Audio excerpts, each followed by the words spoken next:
Hi, my name is Grace Gibson. I'm a singer, songwriter, producer, and actor. I don't know if I've ever been passionate about the industry. I was passionate about making art since I was 3 years old and making music since I was 4. I've known what I wanted to do and the kind of impact I wanted to make.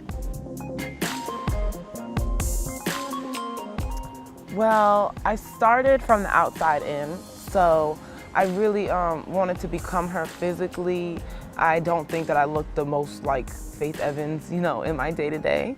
So I had to really take on her physical characteristics, her style, get the wig, the nails, the lip liner, the makeup, the eyeshadow. I really tried to become her physically. And then I read a lot of her biography. I watched a lot of interviews. I tried to study her character, her essence, her music as much as possible to get close to her as a human. I would have to say Prince, PJ Harvey, and Martha and the Vandellas. Well, Prince is really, for me musically, he's like my musical father. He does a bit of everything that I want to do. He was a filmmaker, he was a musician, a songwriter, a producer, entrepreneur.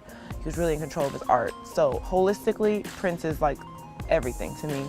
PJ Harvey, one of my professors told me about her when I showed her some of my early work, and she really helped me to realize that you can be a woman and have a rock band and be the leader of a rock band. So just her essence and her existence in general let me know I could do what I wanted to do. And Martha and the Vandellas, they're one of my favorite groups of the 60s girl groups. I feel like they're like largely unsung, their work.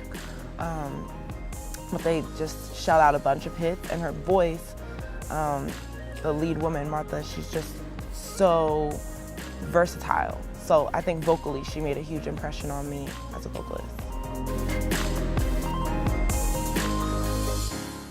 Well, in fact, I've lived in a lot more cities than that.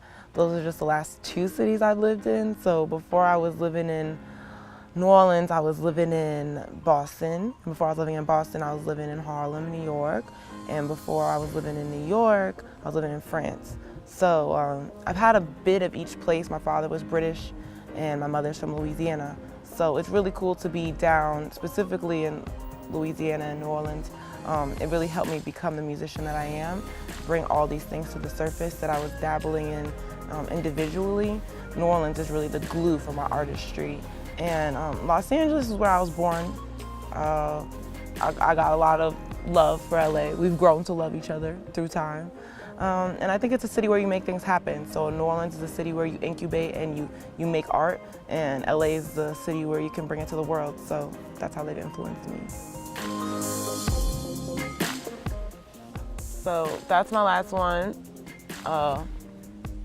It was at the premiere of All Eyez On Me. I had just broken my foot, and we had to not let the haters get that fuel. We had to let them know that we wasn't going down like that. So we made it fly. I haven't tweeted in like 5 years. I don't know, period. No offense, Twitter. I'm not very, I'm learning with the social media. So my bad. I would say that my favorite thing on Netflix is Superminched, which is a documentary about Shep Gordon, who I feel is like the uncle that I've never met. So I would have to say that. I prefer to shop in my mom's closet, but usually in the store. I'm a simple girl, so if we're gonna go bold, it's only gonna be red. And I usually just wear lip gloss. I'm all about eyeliner. So nude, long answer.